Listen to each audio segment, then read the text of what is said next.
Welcome back to my channel Code24। मैं हूं सादिक और मैं आज डिस्कस करने वाला हूं कि सी प्रोग्रामिंग जो है इसको हम लोग करने के लिए क्या क्या सॉफ्टवेयर की ज़रूरत होता है, क्या क्या रिसोर्सेज का ज़रूरत होता है आपका सिस्टम पे, तभी आप लोग सी प्रोग्रामिंग को रन कर सकते हो।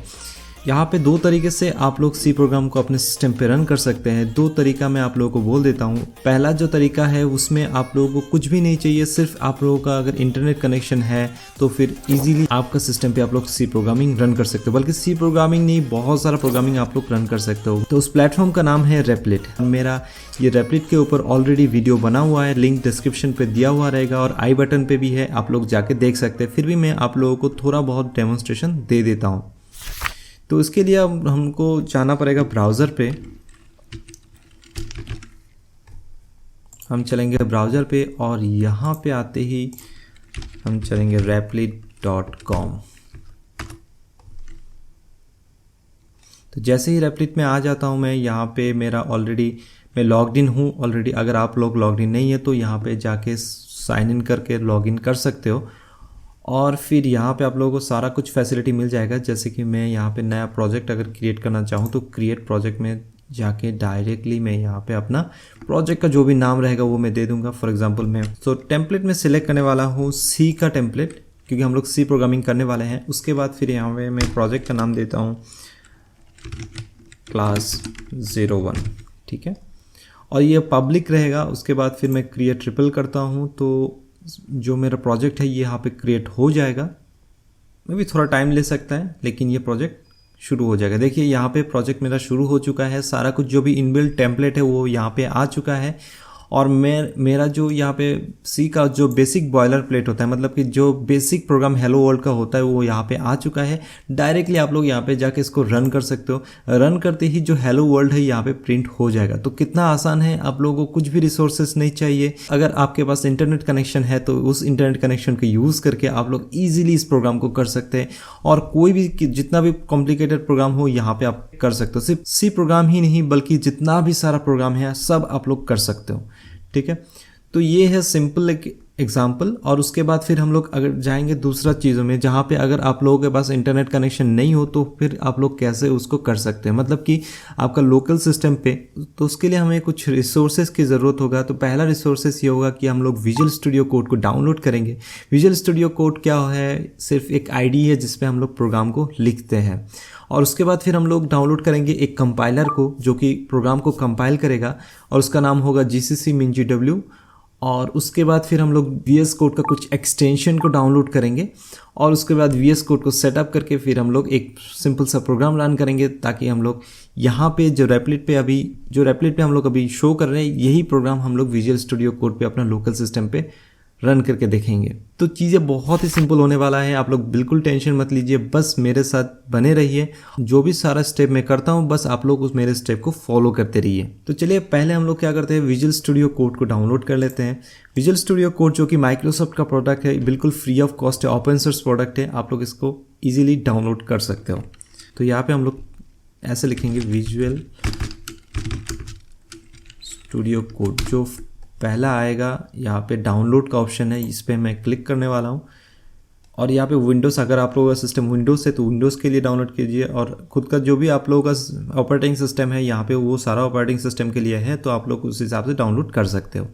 तो यहाँ पे मेरा सिस्टम विंडोज़ है तो मैं यहाँ पे विंडोज़ के लिए डाउनलोड कर रहा हूँ। तो जैसे मैं यहाँ पे क्लिक कर रहा हूँ तो मेरा यहाँ पे डाउनलोड शुरू हो चुका है। तो मैं यहाँ पे अपना डाउनलोड को करने वाला हूँ पॉज और कैंसिल, क्योंकि मेरा सिस्टम पे ऑलरेडी डाउनलोड हो चुका है और इंस्टॉल भी हुआ है। तो आप लोग डायरेक्टली इसको डाउनलोड करके इंस्टॉल कर लीजिए। बहुत ही सिंपल स्टेप है, बस नेक्स्ट करके इसको इंस्टॉल कर लीजिए। तो नेक्स्ट रिसोर्सेज होगा हमारे लिए MinGW GCC, जो कि हमारा कंपाइलर है। तो हम लोग C++ को कैसे रन कर सकते हैं, ऑलरेडी मैं इसके ऊपर वीडियो बना चुका हूँ। डिस्क्रिप्शन पे आप लोगों को वीडियो मिल जाएगा या फिर आई बटन पे भी दिया हुआ रहेगा। तो उस वीडियो पे जाके आप लोग डिटेल में देख सकते हैं, लेकिन फिर भी यहाँ पे मैं शॉर्टकट में आप लोगों को थोड़ा बहुत समझा देता हूँ। मैं यहाँ पे डायरेक्टली लिंक को पेस्ट करता हूँ और लिंक डिस्क्रिप्शन पे दिया हुआ रहेगा। तो ये जो होगा MinGW मिनिमलिस्ट, तो MinGW यही होगा GCC कंपाइलर। तो कंपाइलर क्या है वो भी मैं थोड़ा बहुत डिस्कस आप लोगों के साथ करने वाला हूँ। तो इसको आप लोग डायरेक्टली डाउनलोड कर सकते हैं। तो ये डाउनलोड हो गया है। तो इंस्टॉल करते वक्त यहाँ पे जो भी पाथ रहेगा ये बहुत ही क्रूशियल पार्ट होगा। ये बहुत ही इंपॉर्टेंट पाथ होगा, क्योंकि ये पाथ जो होगा ये बाद में हम लोग यूज़ करने वाले हैं, ठीक है। एनवायरमेंटल वेरिएबल पे हम लोग इसको यूज़ करने वाले हैं, तो इसीलिए इस पाथ को जहाँ पे भी आप लोग सेव करने वाले हैं तो उस पाथ को आप लोग याद रखना होगा, क्योंकि बाद में भी ये यूज़ होने वाला है।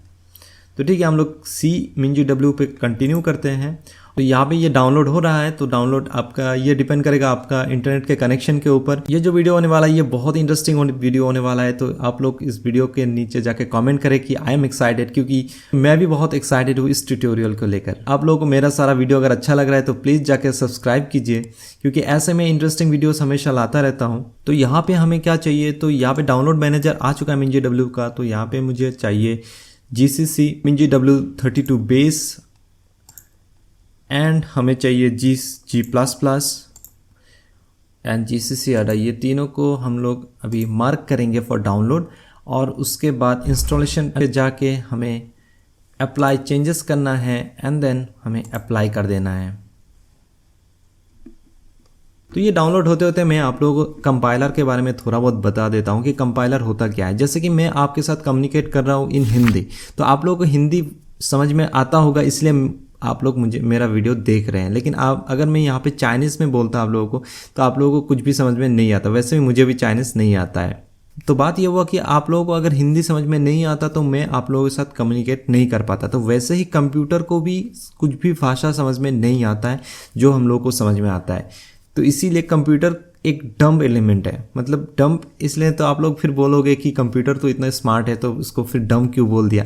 तो डम्ब इसलिए बोला कि कंप्यूटर के पास, आपके पास जो है कंप्यूटर के पास वो नहीं है। वो क्या है, वो है दिमाग।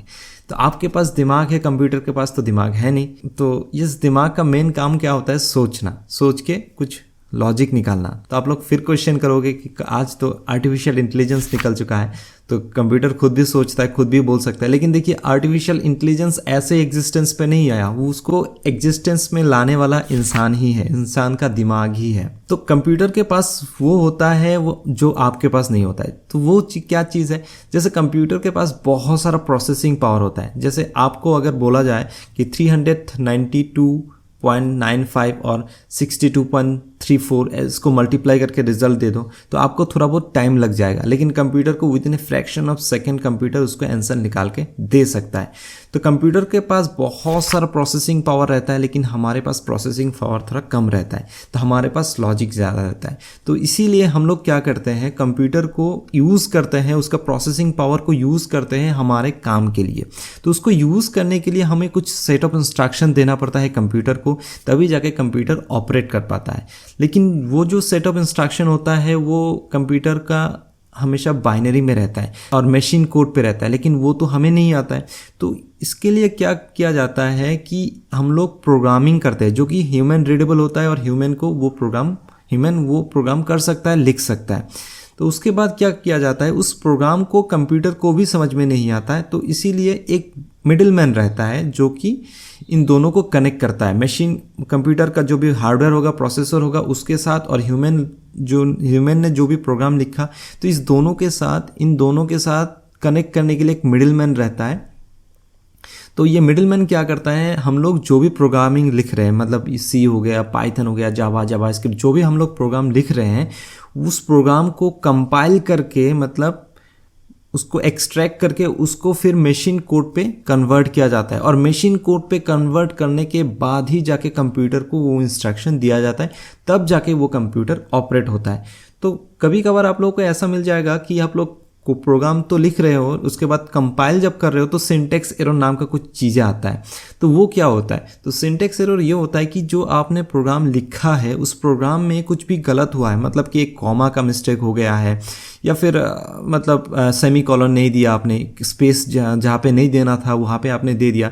तो ये कंपाइलर पहले क्या करता है, आपका जितना भी सारा कोड होगा, एक कोड का लाइन बाय लाइन जाके उसको चेक करता है कि जो भी आपने कोड लिखा वो कोड क्या सही है, मतलब कि जो भी आपने लैंग्वेज लिखा है उस लैंग्वेज का जो रूल्स एंड प्रोटोकॉल्स है वो आप फॉलो कर रहे हो कि नहीं कर रहे हो। अगर आप नहीं कर रहे हो तो फिर ये कंपाइलर आपको एक एरर दे देगा कि हाँ आपका जो भी प्रोग्राम है इतना नंबर लाइन पे यहाँ पे आपका एरर है, आप इसको ठीक कर लीजिए। अगर वो एरर आपने ठीक कर दिया, उसके बाद फिर से कंपाइल कर रहे हो उस प्रोग्राम को, तो कंपाइलर फिर से लाइन बाय लाइन जाके चेक करता है, और अगर जाके आपका जितना भी सारा प्रोग्राम है वो अगर सही है तो जाके कंपाइलर उसको क्या करता है, मशीन कोड पे कन्वर्ट करता है। मशीन कोड पे कन्वर्ट करने के बाद फिर उसको मदरबोर्ड या फिर सीपीयू पे डाला जाता है, और उसके बाद फिर उसका हम लोग रिजल्ट देखते हैं। तो यही होता है काम कंपाइलर का, इसीलिए कंपाइलर बहुत ही ज़रूरी होता है। तो इन दिस केस हमारे सी प्रोग्रामिंग के लिए तो हम लोग प्रोग्राम लिख रहे हैं वो होगा सी प्रोग्राम, और उसके बाद फिर हम लोग जीसीसी नाम का एक कंपाइलर को यूज़ करेंगे। तो उस कंपाइलर को यूज़ करते ही हमारा जितना भी सारा कोड होगा वो कोड हमारा जीसीसी कंपाइल करके मशीन कोड पे कन्वर्ट करेगा, जो कि 01 ऐसा कुछ है। तो मशीन कोड पे कन्वर्ट करने के बाद ही हमारा कंप्यूटर हमें आउटपुट दे सकता है, ठीक है। तो इसीलिए कंपाइलर यूज़ करना बहुत ज़रूरी होता है। लेकिन कंपाइलर का काम जो है वो हम लोग फिजिकली नहीं देख सकते, हमें लगेगा ऐसा ही कि जो हम लोग कोडिंग कर रहे हैं, जो हम लोग प्रोग्रामिंग कर रहे हैं, बस उसी का आउटपुट मिल रहा है। लेकिन बीच में जब भी प्रोग्रामिंग को हमें रन करना है तभी हमें कंपाइलर का ज़रूरत होगा। तो इसीलिए कंपाइलर एक बहुत ही इंपॉर्टेंट फैक्टर है हमारा प्रोग्रामिंग पे। चलिए इसको इंस्टॉल होने तक वीडियो को थोड़ा फास्ट फॉरवर्ड करते हैं। ओके दोस्तों, तो मेरा यहाँ पे जीसीसी हो गया इंस्टॉल, और मैं अभी उसको एनवायरमेंटल वेरिएबल पे सेव करने वाला हूँ। तो वो एनवायरमेंटल वेरिएबल होता क्या है, कैसे हम लोग सेव करते हैं, अभी हम लोग देखेंगे। आप लोग ने जिस पाथ पे MinGW को सेव किया उस पाथ को अभी निकालना है। जैसे कि तो हमारा केस में हमें जाना है सी ड्राइव पे जाके MinGW यहाँ पे एक फ़ोल्डर रहेगा, उस फोल्डर को डबल क्लिक करके फिर यहाँ पे एक बिन नाम का फोल्डर रहेगा, और बिन नाम का फोल्डर पे यहाँ पे जाना है। जाने के बाद यहाँ पे क्या होगा, आपका जो भी MinGW का ऊपर एड्रेस बार है उस पर जाके इसको कॉपी कर लेना है। Ctrl+C दबा के कॉपी कर सकते हैं, या फिर डायरेक्टली राइट क्लिक दबा के यहाँ पे कॉपी कर लेना है। और फिर आपको जाना है अभी दिस पीसी पे जाके यहाँ पे प्रॉपर्टीज़ पे क्लिक करना है। करने के बाद यहाँ पे एडवांस सिस्टम सेटिंग पे क्लिक करना है। एनवायरनमेंट वेरिएबल्स मिल जाएगा, तो इस पर आप लोगों को क्लिक करना है। क्लिक करने के बाद देखिए यहाँ पे एक विंडो ओपन हो गया है, यहाँ पे पाथ लिख के एक ऑप्शन मिलेगा, इस पर हम लोगों को अभी डबल क्लिक करना है। करने के बाद फिर यहाँ पे कुछ सारा एनवायरमेंटल वेरिएबल है, ऑलरेडी गिवन है। अगर आपके यहाँ पे MinGW नहीं है तो फिर आप लोग यहाँ पे इंस्टॉल कर सकते हैं। तो मेरे यहाँ पे डायरेक्टली न्यू करूँगा। न्यू करने के बाद जो भी मेरा पाथ मैंने कॉपी किया है रिसेंटली उसको मैं यहाँ पे पेस्ट कर दूंगा। पेस्ट करने के बाद फिर यहाँ पे ओके करना है। ओके करते ही मेरा जो भी एनवायरमेंटल वेरिएबल है तो यहाँ पे इसको सेव कर दिया। तो अगर आप लोगों को ये सारा चीज़ समझ में नहीं आता है तो कोई बात नहीं, ये सारा चीज़ उतना इंपॉर्टेंट नहीं है, बस आपको मेरे स्टेप को फॉलो करना है। फॉलो करते ही आपको सारा कुछ समझ में आ जाएगा, ठीक है। तो हमें चेक करना है जो कि जीसीसी है वो इंस्टॉल हुआ है कि नहीं हुआ है, वो अभी हम लोग चेक कर लेंगे। तो हमें अभी क्या करना है, जस्ट टर्मिनल को करना है ओपन, और यहाँ पे हम लोग टाइप करेंगे CMD, और जो टर्मिनल है वो ओपन कर लेंगे। उसके बाद फिर अभी हम लोग यहाँ पे तो यहाँ पे अगर ये एरर आता है तो मतलब आपका जीसीसी इंस्टॉल हो चुका है। और अगर आप वर्जन देखना चाहते हैं तो इसके लिए ऐसे भी कर सकते हैं, GCC-V। तो यहाँ पे हमारा जो GCC है उसका वर्जन आ चुका है 6.3.0। इसका मतलब ये हुआ कि मेरा सिस्टम पे GCC इंस्टॉल हो चुका है, कंपाइलर इंस्टॉल हो चुका है। तो अभी हम लोग डायरेक्टली चलेंगे VS कोड पे। वहाँ पे जाके हमें कुछ कॉन्फ़िगरेशन करना है, कुछ एक्सटेंशन भी डाउनलोड करना है, वो हम लोग अभी देख लेते हैं। तो यहाँ पे सर्च ऑप्शन पे, तो यहाँ पे जो आइकन आ चुका है इस पर हम लोग अभी क्लिक कर लेंगे। क्लिक करने के बाद विजुअल स्टूडियो कोड जो है हमारा ये खुल जाएगा। खुलने के बाद कुछ ऐसा इंटरफेस आप लोगों को दिखने को मिलेगा। तो हमें क्या करना है, कुछ एक्सटेंशन को डाउन है। वो एक्सटेंशन क्या होगा, आप व्यू ऑप्शन पे जाना है। जाने के बाद यहाँ पे एक्सटेंशन नाम का एक ऑप्शन मिलेगा, उसको हमें क्लिक करना है। क्लिक करने के बाद देखिए यहाँ पे सर्च में बहुत सारा एक्सटेंशन आप लोगों को यहाँ पे मिल जाएगा, जो कि सारा फ्री ऑफ कॉस्ट है। और ये एक्सटेंशन जो है ये सारा एक्सटेंशन डेवलपर का लाइफ बहुत ही ईजी बनाता है। तो हमें पहला एक्सटेंशन जो डाउनलोड करना है वो होगा C++। तो अभी ये क्लिक करते ही हमारा जो पहला एक्सटेंशन है यहाँ पे जो C/C++ इंटेलिजेंस, ये हमें अभी डाउनलोड कर लेना है। तो मेरा केस पे ऑलरेडी इंस्टॉल है, आपका केस पे यहाँ पे इंस्टॉल ऑप्शन रहेगा, तो यहाँ पे आप लोगों को इंस्टॉल क्लिक कर लेना है। और उसके बाद जो नेक्स्ट ऑप्शन रहेगा वो होगा कोड रनर। ठीक है। डॉट रन नाम का एक एक्सटेंशन रहेगा, उसको आप लोगों को डायरेक्टली डाउनलोड कर लेना है, यहाँ पे इंस्टॉल होगा। अब इस बटन को क्लिक करके इंस्टॉल कर सकते हैं। मेरे केस पे ऑलरेडी इंस्टॉल ये सिस्टम पे है, तो मैं इसको करता हूँ इग्नोर।